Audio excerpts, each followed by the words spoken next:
하셨습니다. 예.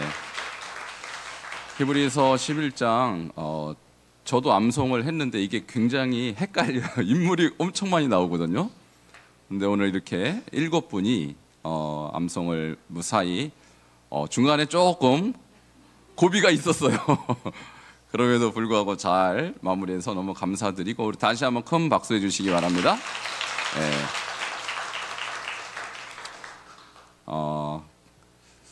이렇게 한 주에 한 절씩만 해도 언젠가는 한 장을 이렇게 마무리하는데 이번에 우리 바이블 칼리지 8기가 성경 암송 이론과 실제 27명이 이번 학기에 졸업을 이제 수료를 하시는데요. 나도 이렇게 하고 싶다 이런 마음이 여러분 드실 것 같아요. 드시죠? 드셔야 되는데 야 나도 저렇게 하고 싶다는 마음이 막 굴뚝 같죠?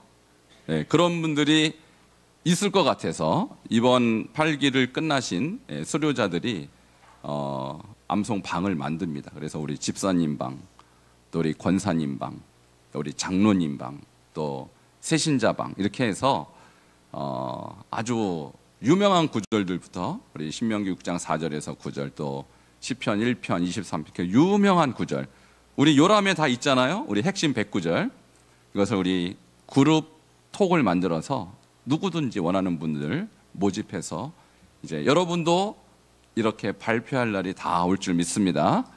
그래서 이렇게 어른들, 우리 부모님들, 또 우리 조부모, 우리 할아버지 할머니들이 이렇게 말씀에 깨어 있을 때 우리 다음 세대에게 소망이 있는 것입니다. 오늘 아침에 제가 말씀드렸지만 다음 세대가 문제죠. 근데 다음 세대가 만든 문제가 아니고 부모 세대가 만든 문제예요. 부모 세대가 하나님 말씀대로 순종하지 않았기 때문에 그 피해가 우리 후손들에게 갔다라는 사실을 우리 부모 세대가 꼭 알아야 돼요. 그래서 여러분이 깨어 있으면 우리 다음 세대에도 비전이 있고 소망이 있는 것입니다. 그래서 오늘 7분이 히브리서 11장 그 인물들이요 너무너무 많죠. 네, 하나하나 외워가면서 암송해가면서 나도 그런 믿음 가운데 살겠노라. 그리고 우리 후손들도 그런 믿음의 인물들 만나겠노라. 그런 소망을 가지고 암송을 드디어 40주를 잘 마쳤고 앞으로 이런 부모님들, 이런 조부모님들이 계속 나올 때 우리 교회에 소망이 있습니다. 그리고 우리 민족에도 소망이 있는 줄 믿습니다. 자, 우리 옆에 분에게 당신을 보니 소망이 충만합니다. 자, 모든 것이 한 걸음부터예요. 모든 것이. 히브리서 11장도 한 절 한 절 쌓아가서 마무리가 된 것처럼 늦었다고 생각하지만 그때부터가 시작입니다. 그래서 우리 교회 55년의 역사를 올해 이제 맞이하는데 여러분 55년의 역사가 뭐 짧지 않죠. 그러나 55년의 역사 동안 우리가 뭘 이뤘나 돌이켜볼 때 부족한 부분이 왜 없겠습니까? 그러나 후회하면 뭐가 되겠어요? 자, 지금부터 다시 시작하는 것입니다. 우리 교회도 다시 시작하고 우리 가정도 다시 시작할 때 앞으로 10년, 20년, 30년 후에 우리 교회와 여러분 가정에 엄청난 변화가 있을 줄 믿습니다. 자, 그것을 오늘 유념하면서 오늘 말씀을 제가 준비했는데요. 오늘 말씀의 제목은 조금 특이합니다. 사막 교부의 영성이라고 하는데요. 함께 따라 하시겠습니다. 사막 교부의 영성. 사막은 아시죠? 네, 가보셨죠, 사막? 안 가보셨군요. 사막을 저는 사막에서 살았습니다. 사막 주변에 있는 도시에서 살았기 때문에 사막은 돈이 많다고 생존할 수 있는 곳이 아니에요. 사막은 부자가 잘 사는 곳이 아닙니다. 사막에서 생존할 수 있는 길은 딱 한 가지예요. 뭐만 있으면 될까요? 네, 물이 있으면 사는 곳이에요. 그래서 돈보다 물이 더 귀하고 금보다 물이 더 귀한 곳이에요. 근데 사막이라는 이 단어가 히브리어로 보면요, 말씀이라는 단어하고 거의 같은 어원을 갖고 있어요. 그래서 이 말씀을 우리가 다바르라고 하죠. 히브리어로. 자, 사막은 미드바르라고 그래요. 함께 따라 하시겠습니다. 미드바르. 말씀은 뭐라고 그랬어요? 다바르. 그러면 말씀이 임하는 곳이 미드바로, 미하에서 미라는 단어는 어디로부터라는 어떤 출처를 말하는 거예요. 그러니까 말씀은 돈 많은 곳, 풍요한 곳에 임하지 않고 가장 메마른 곳, 가장 생존이 어려운 바로 사막에서 하나님의 사람들이 길러졌어요. 그러므로 우리는 바알 신앙에 빠져 있는 사람은 절대로 하나님의 말씀을 들 수가 없어요. 풍요를 추구하는 사람, 내 인생의 목적이 오직 풍요인 사람은 절대 하나님의 음성을 못 듣습니다. 그러나 스스로 가난을 선택했고 스스로 어려운 사막을 선택한 사람들에게는 어김없이 하나님의 말씀이 임했다는 사실입니다. 여러분, 성경에도 세례 요한이 어디에서 소리를 냈습니까? 광야가 바로 그 똑같은 미드바로 사막을 말하는 것입니다. 하나님의 종들은 그래서 항상 사막에서, 광야에서 길러졌어요. 우리 예수님이 공생애 하시기 전에 어디에서 40일 금식하셨습니까? 역시 미드바르, 광야에서. 그러니까 사막에서 40일 금식하시고 공생애를 시작하셨어요. 왜 세례 요한도, 왜 예수님도 사막의 시간을 보내셨을까요? 그곳에서 조용히 하나님의 음성을 듣고 그곳에서 하나님과 교제하고, 물질이 아닌 하나님의 음성, 금이 아닌 하나님의 말씀을 먼저 추구한 자에게 하나님은 그 시대를 맡겼다는 사실입니다. 그런데 예수님이 아닌, 세례 요한도 아닌 또 다른 무명의 주의 백성들이 일부러 사막에 가서 하나님의 음성을 추구하는 삶을 살았어요. 그들이 바로 사막 교부들인 것입니다. 오늘 이 사막 교부들 제가 몇 사람 여러분께 말씀드릴 때, 우리는 사실 사막으로 지금 갈 수도 없고 가야 될 어떤 이유도 사실 없죠. 그러나 우리는 지금 무엇을 추구해야 되냐면 물질적 번영과 세속적인 어떤 축복을 추구할 것이 아니라 여러분이 먼저 추구할 것은 세례 요한같이, 예수님과 같이 하나님의 말씀을 먼저 추구하라는 메시지가 저 안에 담겨져 있는 거예요. 먼저 그의 나라와 그의 의를 구할 때 우리에게 필요한 모든 것도 하나님이 더해 주시는 것입니다. 그러므로 사막 교부들이 살았던 그 영성, 먼저 하나님의 의를 구하고 먼저 말씀을 구했던 그런 영성이 오늘 이 말씀을 통해 여러분 가운데 있기를 축원합니다. 자, 먼저 시대 구별을 좀 할 필요가 있는데, 교부라는 이 단어가 의미하는 바가 뭔지를 여러분이 먼저 아셔야 되는데요. 교부가 도대체 무엇을 의미하는가? 예수님이 제자들이 있었죠. 뭐라고 합니까? 12 사도라고 그러죠. 그래서 사도 시대가 있었어요. 그리고 사도들에게도 제자들이 있었어요. 그 제자들을 속사도라고 해요. 영어로는 포스트 아포슬. 그래서 사도들의 제자들을 속사도라고 해요. 그러면 속사도들의 또 제자들이 있을 거 아니에요? 그분들을 교부라고 합니다. 자, 시대 구분을 조금 여러분에게 말씀드려. 먼저 사도 시대입니다. 자, AD 30년부터 AD 30년 정도 되면 예수님이 공생애를 시작할 때 AD 30년이죠. 예수님이 30대쯤 사역을 시작하셨으니까. 그리고 바로 제자들을 부르셨으니까 그때부터 사도 시대가 시작이 되었어요. 사도 중에 제일 마지막으로 죽은 사람이 요한이죠. 요한이 약 95세쯤 죽었기 때문에 약 AD 100년까지를 사도 시대라고 부르는 것입니다. 자, 그리스도로부터 사도들의 활동이 거의 끝날 때쯤 이 시대를 사도 시대라고 합니다. 자, 그다음에 속사도 시대는 그러면 언제까지일까요? 바로 사도 요한이 죽은 후부터 여러분 기독교가 공인된 때가 있었죠. 그것이 바로 AD 313년 콘스탄티누스 황제가 밀라노 칙령으로 기독교를 공인할 때까지를 우리는 속사도 시대라고 하는 것이죠. 자, 먼저 사도 시대는 언제까지라고요? 숫자만 나오면 여러분 이렇게 졸리시죠? 자, 정신에 바짝 차리세요.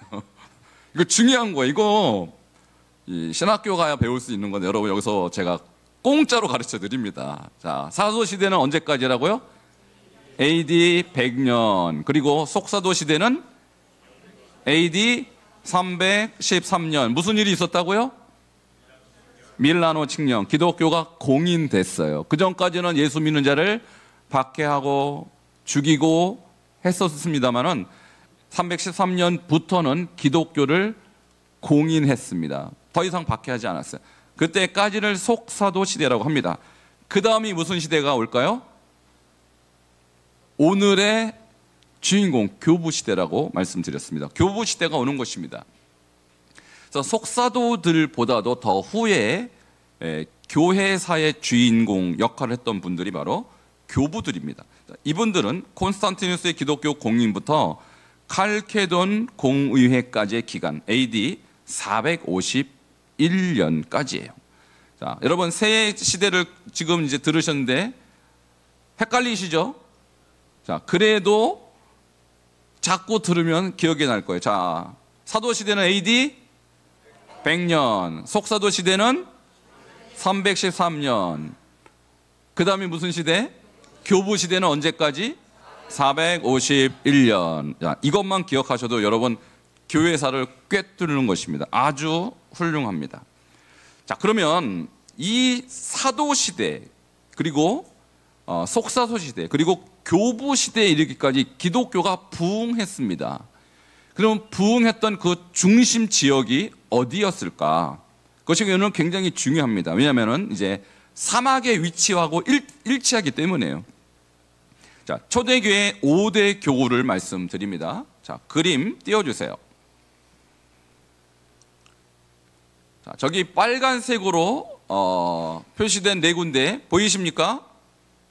빨간색 박스 보이죠? 그 다음에 검은색으로 표시된 한 군데, 이렇게 5군데가 이 교부 시대에 부흥했던 기독교의 성지들이에요.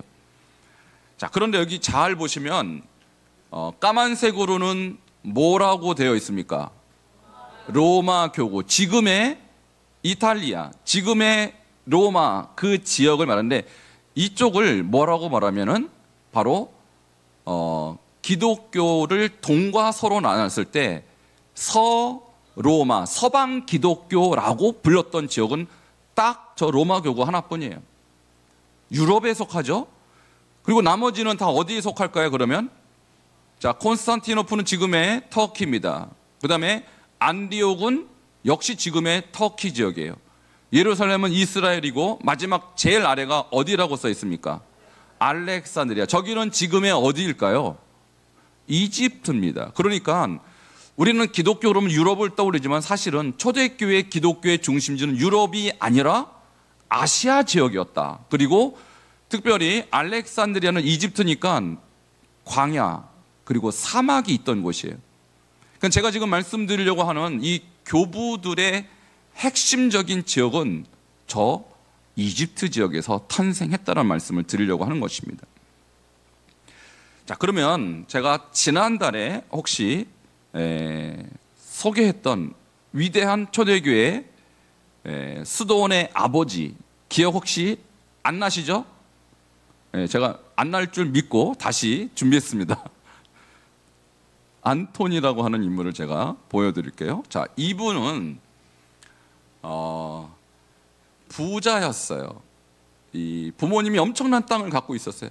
저분의 고향이 바로 아까 알렉산드리아, 바로 이집트입니다. 땅이 엄청 넓잖아요.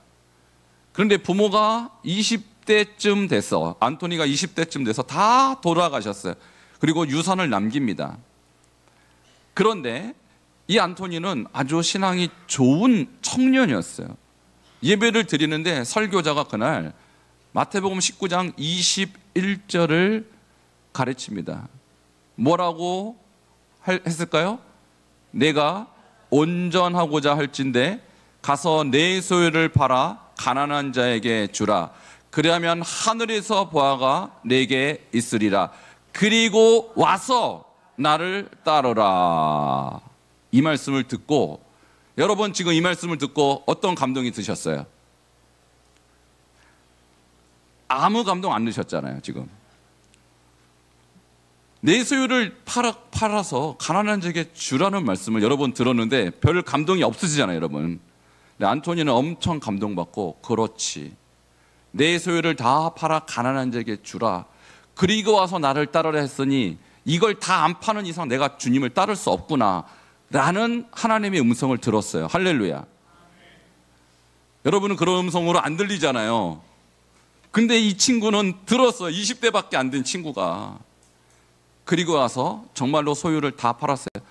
부모가 남겨준 땅이 무려 30만 평. 좀 놀라시기 바랍니다. 물론 여기보다 싸겠죠. 저 사막이 많은 곳이니까. 어쨌든 다 팔았어요.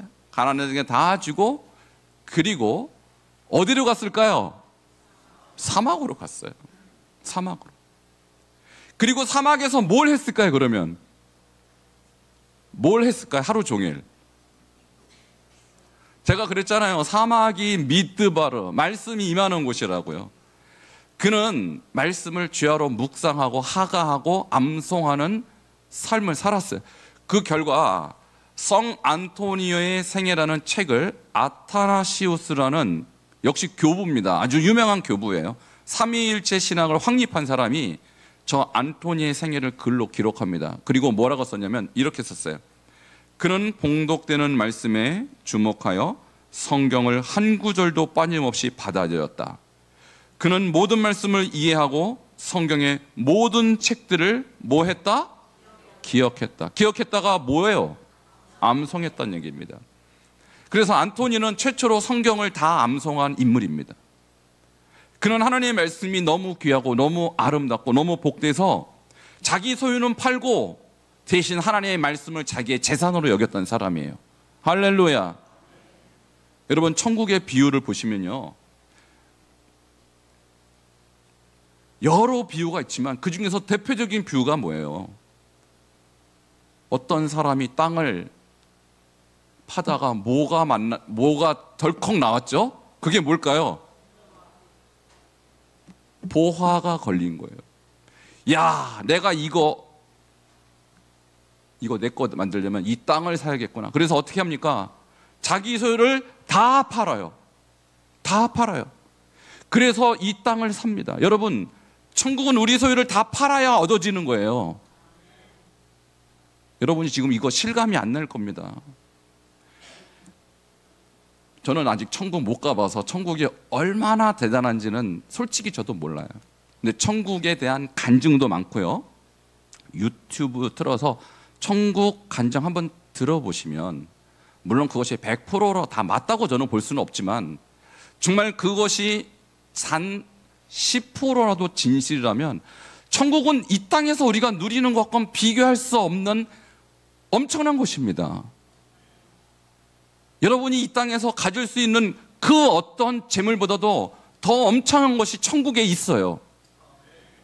그곳을 내가 가려면 이 땅에 있는 여러분이 재산이 있으면 얼마나 있냐고요. 좀 재산 자랑 좀 해보세요, 저한테. 혹시 한 100억 있으십니까? 아니, 100억도 없는 분들이 뭐 이렇게.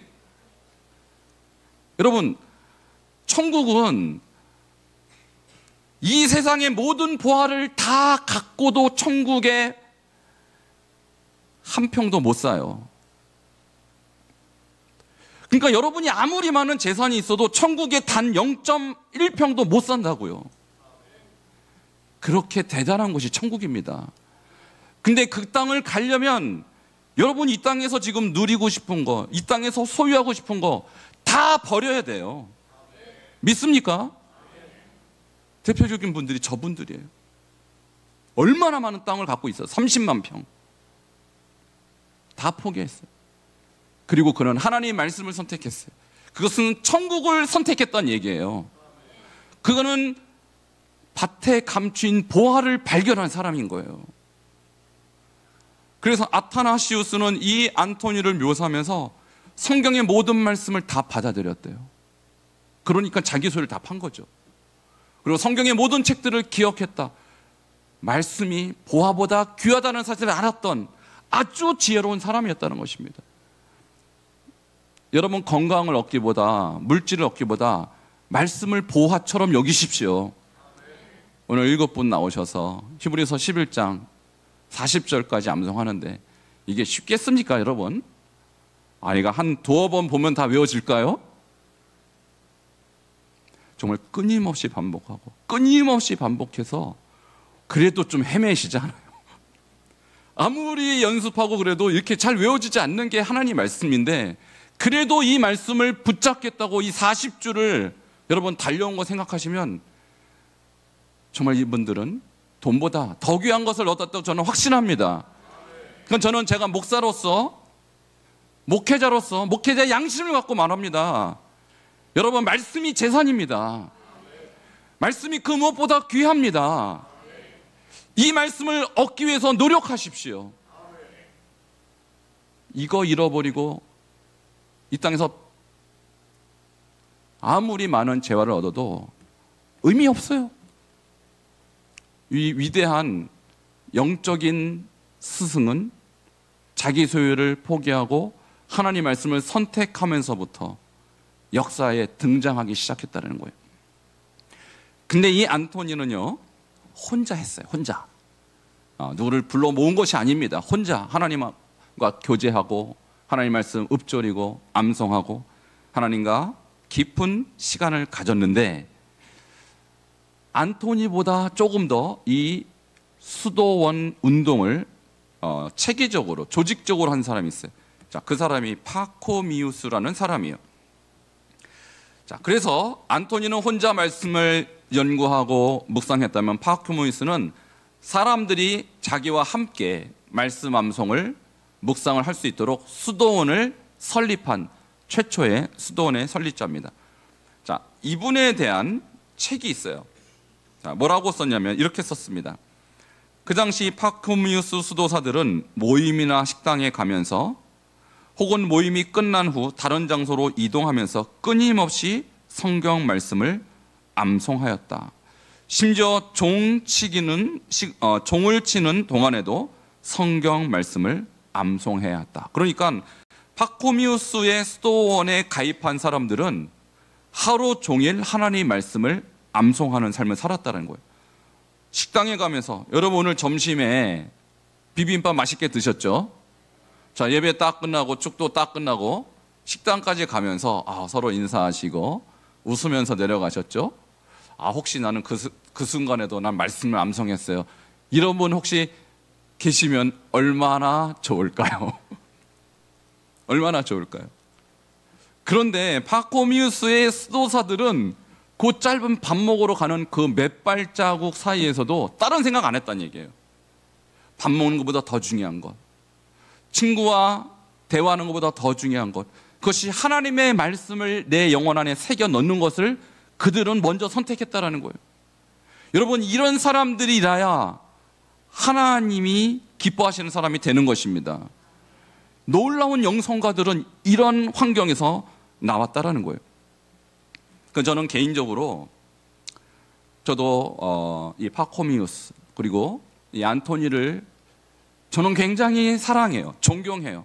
물론 성경에 예수님, 베드로, 사도 바울 다 존경하고 사랑하지만 그분은 성경에 있으니까. 근데 성경에도 안 나온 그런 무명의 영성가들이 저에게 더 많은 자극이 됐어요. 왜냐하면 예수님은 너무 대단하잖아요. 사도 바울도 너무 대단하잖아요. 제가 어떻게 쫓아가기가 너무 벅차요, 그분들은. 근데 제가 안토니보다 못할 이유가 뭐가 있어요, 제가? 여러분 생각할 때 제가 안토니보다 못할 이유가 있습니까?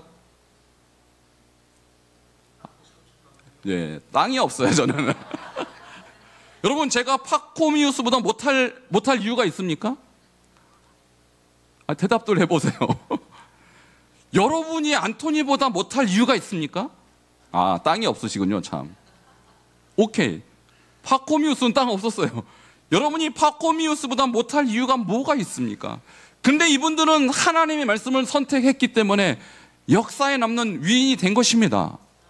여러분도 될 수 있습니다. 우리 옆에 분에게, 우리 집사님, 권사님, 장로님도 될 수 있습니다. 다만 이런 열정이 있느냐예요. 하나님 말씀에 대한 이런 열정이 있느냐, 이런 헌신이 있느냐? 있습니까? 없습니까? 대답 좀 해보세요. 열정만 있으면, 헌신만 있으면 여러분도 시대를 바꿀 수가 있다는 얘기예요. 제가 꿈꾸는 사람은 바로, 예수님은 너무 멀고 물론 본받습니다. 본받기를 추구하고 끊임없이 예수님 닮아가려 하지만 너무 대단하죠. 저랑 갭이 너무 커요. 바울도 너무 대단해서 제가 감히 어떻게 넘볼 수가 없어요. 근데 제가 사막의 수도사들과 비교했을 때 결코 저도 못나지 않았어요. 무슨 차이냐? 무슨 차이냐? 말씀에 대한 헌신의 차이예요. 여러분이 만약 지금 제 얘기를 듣고 나도 이 사막의 수도사들, 이 사막의 영성가들처럼 나도 말씀에 헌신하면 여러분 대한민국의 역사를 여러분이 바꿀 수 있어요. 우리 다음 세대가 그렇게 살면 우리 다음 세대가 바꿀 수 있다는 사실을 말씀드리고 싶은 거예요. 오늘 특별한 타고난 사람들이 아니라 평범한 사람이지만 세상이 주는 재미, 세상이 주는 축복보다 말씀이 주는 축복을 향하여 달려갔던 이 인물들 같은 영성만 우리가 사랑한다면 왜 이 시대가 이렇게 타락한 채로 남겨지겠습니까? 우리는 시대의 등불이 될 수 있다는 사실을 여러분 믿으시길 축원합니다. 자, 사막 교부들 이렇게 살았다라는 책이 있는데요. 이분들에 대한 책들이 한국에 많지 않은데 주로 가톨릭 쪽에서 많이 연구했어요. 우리 개신교는 사막 이런 데 안 좋아합니다. 우리 개신교는 이 복 이런 거 좋아하고 성공 이런 거 좋아해서 사막 같은 데는 별로 관심이 없어요. 가톨릭 수도사들이 사막 영성을 많이 연구했어요. 저기 보면 레시옹 레뇨라는 분도 가톨릭 수도사입니다. 이런 분들이 어떻게 초대교회 이 교부들이 살았는가를 연구한 책들이 있는데 이 책을 제가 읽어보니까 이런 책을 썼어요. 자, 사막 교부들은 손 노동을 하면서 늘 성경을 암송했다. 여러분도 노동하시죠? 여러분 노동할 때 무슨 생각하면서 노동하십니까? 교부 다니엘은 하루 만 개의 절을 암송하였다. 여러분 성경이 총 몇 절이죠? 우리 교회는 이거 기본인데 31,102절이잖아요. 이거 바이블 골든벨 나왔던 건데 그새 만각의 은사가 있으셨군요. 31,102절. 그럼 하루에 만절 했다 그러면 성경에 3분의 1을 하루에 암송했다는 거예요. 할렐루야. 이거 성경을 뚜껑부터 뚜껑까지 외우지 않으면 불가능한 거죠. 이게 초대교회 사막 수도사들의 삶이었다는 거예요. 교부 루시우스는 새끼를 꼬면서 시편 50편을 암송했다. 새끼는 제가 어떻게 꼬는지 모르는데 새끼를 꼬는 시간이 뭐 1시간이다 이렇게 걸릴 거 아닙니까? 그걸 꼬면서도 딴 생각 안 하고 성경 50편을 암송했다. 그러니까 말씀에 완전히 꽂힌 사람들, 올인한 사람들이죠. 수도사들은 성경 필사 중에도 암송하기도 하였다. 그러니까 사막 교부들은 어떻게 살았는가에 대한 묘사가 주로 뭐 하며 살았다라는 거예요? 말씀을 계속 암송한 거예요. 그러니까 제가 생각해 봤어요. 왜 이분들을 이렇게 암송을 했을까? 두 가지 이유가 있습니다. 첫 번째 이유는 이분들이 대부분 성경을 읽을 줄 몰랐던 오늘날로 따지면 문맹이었어요. 오늘날 대한민국 사회는 문맹률이 거의 제로입니다. 거의 없어요. 근데 이 당시에 북아프리카에서 썼던 언어가 무슨 언어냐면은 콥티거라고 합니다. 상당히 어려워요. 문자를 배우기가 굉장히 어려웠어요. 그래서 글자를 읽을 줄 아는 사람이 거의 드물었습니다. 그러니까 주로 아주 똑똑한 교사들이 가르치면 그것을 듣고 외웠어요. 듣고. 그러니까 이분들이 그것을 잊어버릴까 봐 내가 외운 거 혹시 까먹으면 내가 혼자 못 읽으니까 자꾸 반복하다 보니까 싹 다 외운 것입니다. 할렐루야. 그러니까 오히려 성경을 나는 눈도 있고 또 핸드폰도 있고 글씨도 알고 이런 분들은 성경 암송 안 해요. 왜냐하면 언제든지 꺼내서 보면 된다는 생각이 있기 때문에. 그러나 이 시대는요, 성경을 읽을 줄 몰랐던 사람들이 대부분이기 때문에 듣고 암송하니까 얼마나 귀해요. 내가 안 잊어버려야 되니까. 그러니까 여러분도 하나님 말씀을 듣고 잊어버리고 무슨 소용이 있겠습니까? 한 구절이라도 여러분 잊어버리지 않도록 계속 반복하시기를 바랍니다. 이렇게 계속적으로 살아갔어요. 그러면 그분들이 지금 제가 말씀드렸지만 어떻게 말씀을 이렇게 암송할 수 있었을까? 세 가지 절차를 거쳤어요. 첫 번째, 처음에 말씀을 들었습니다. 자, 가로하고 읽기라고 했죠? 듣기와 읽기가 똑같은 개념. 우리는 읽지만 그분들은 못 읽으니까 들었어요. 그래서 성경을 매주 집회 시 공동 예배죠. 원로들의 입술로부터 들었고, 들은 말씀은 암기를 통해 계속적인 낭송, 묵상, 반추로 이어졌어요. 자, 듣고 그 다음에 뭐 했을까요? 그 다음부터 외운 거예요. 내가 들었으니까 잊어버리지 않도록 계속해서 반복했어요. 사막교부 이렇게 살았다 이해하면 사막교부들은 손 노동을 하면서 계속 성경을 암송했어요. 그리고 마지막 암송한 걸로 끝나지 않고 그거 가지고 기도했어요. 이것이 말씀 기도라고 합니다. 따라 하시겠습니다. 말씀 기도. 자, 그것이 오늘 시편 119편 97편에 나오는데 다시 한번 읽겠습니다. 시작. 내가 주의 법을 어찌 그리 사랑하는지요, 내가 그것을 종일 작은 소리로 읊조리나이다. 아멘. 여기서 작은 소리로 읊조리다, 히브리어로 시야흐입니다. 시야흐는 말씀을 암송함으로써 그것을 기도로, 찬양으로 올려드린 일종의 기도와 같은 거예요. 자, 그래서 그들은 말씀을 듣고 잊어버리지 않도록 계속 반추하고 암송하고 마지막으로 그거 가지고 읊조리며 기도한 삶을 사막에서 계속해서 해나갔다라는 거예요. 여러분, 이런 사람은 사단이 침범하지 못하는 것입니다. 그래서 여러분의 기도도 이제는 기도 제목 한두 가지를 갖고 기도하는 것도 중요하지만 여러분 안에 새겨진 말씀을 하루 종일 붙들고 작은 소리로 기도하듯 읊조리신다면 여러분, 사막이라는 환경은 없습니다, 우리 안에. 그러나 우리가 하나님과 독대할 수 있는 영성이 세워질 줄 믿습니다. 자, 사막 교부들의 영성을 저는 세 가지로 정리합니다. 첫 번째, 나눔의 영성입니다. 히브리서 13장 16절에 오직 선을 행함과 서로 나누어 주기를 잊지 말라. 하나님이 같은 제사를 기뻐하시느니라. 사막으로 갔던 사람 대부분 자기 재산을 나누어 주고 갔어요. 이것은 무엇을 의미하냐면 나의 재산을 나누어 줌으로써 하나님의 보화를 받았다는 뜻입니다. 여러분, 나누는 영성이 있기를 축원합니다.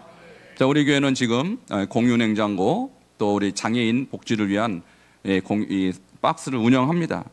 자, 여러분이 작은 나눔이에요. 그러나 그 나눔은 곧 하나님으로부터 오는 보화를 받는 하나의 통로입니다. 많이 나누십시오. 많이 나눌수록 하나님으로부터 오는 금은 보화도 많아질 줄 믿습니다.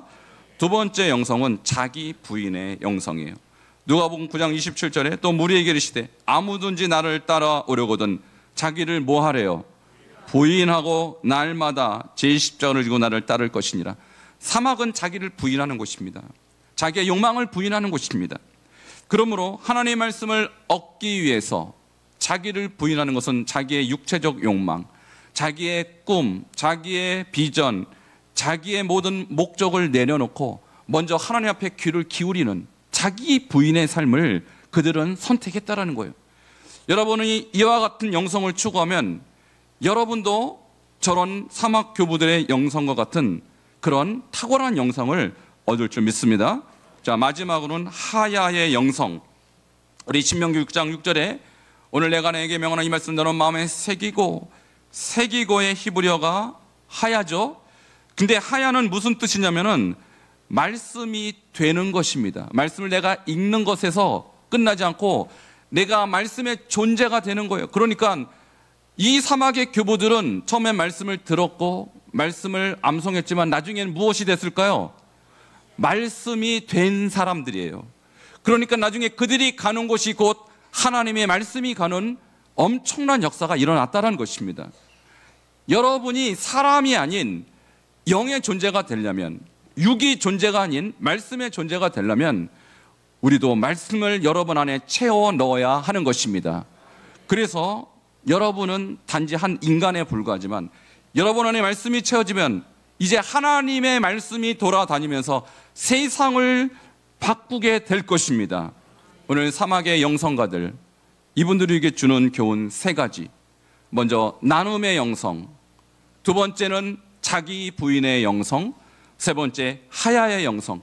오늘 이 말씀을 듣고 여러분도 이제는 먼저 하나님의 말씀을 구하고 이 말씀은 여러분의 심령을 채워 넣음으로써 이 시대의 사막의 영성가들과 같은 그런 영적 영향력을 발휘하는 여러분 되기를 축원합니다.